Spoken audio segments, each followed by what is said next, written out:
বাঙালদের কাটা রান্না শিখেছি আমরা, বলবো না মানে? এই, আসলে আমি একটু ঝাল খাই তো, তাই একটু ঝাল দিয়ে দিয়েছি। দিদি সরি, কিছু মনে করো না প্লিজ। না না, কিচ্ছু মনে করিনি। মাসিমার শরীর এখন কেমন আছে? ঠিকই আছে, প্রেশারটা মাঝে মাঝে গন্ডগোল করলে শরীরটা একটু গন্ডগোল করে। প্রেশারটা ওঠা না না গো দিদি, কিচ্ছু ঠিক নেই। সারাদিন আমার পিছনে খিটখিট খিটখিট খিটখিট। আর মামা তুই এখানে এসে কি শুরু করলি? ঠিকই তো বলছি। আপনার ওসব কথা পরে, ওসব কথা হবে, এখন খেয়ে খানা তো বিক্রি কেন খা। একটা প্রশ্ন করবো মাসিমা? হ্যাঁ। কিছু মনে করবেন না? না না, কেন মনে করবো? মেসোমশাই কতদিন হলে মারা গেছে? বছর দশেক তো হবে, তাই না? 2 বছর স্কুল ফাইনাল দিয়েছি, হলো না তো। ভালো করে পরীক্ষাটাই দেওয়া হলো না, পড়াশোনা করতে পারলো না। নাহলে ওরা যেখানে থাকার কথা। এরিকের কাছে তাই শুনেছিলাম।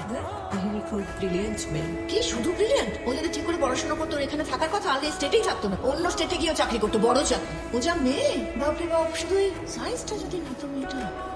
তবে আজকের দিনে অবশ্য সায়েন্স কি আর্টস অতটা ম্যাটার করে না। তুমি কি খবর টবর থাকো না নাকি? পেপার পড়ো কি? না, তাহলে তুমি বুঝতে পারতে আমি যেটা বলছি সেটা ঠিক না ভুল। সায়েন্স আর আর্টস নাকি এক?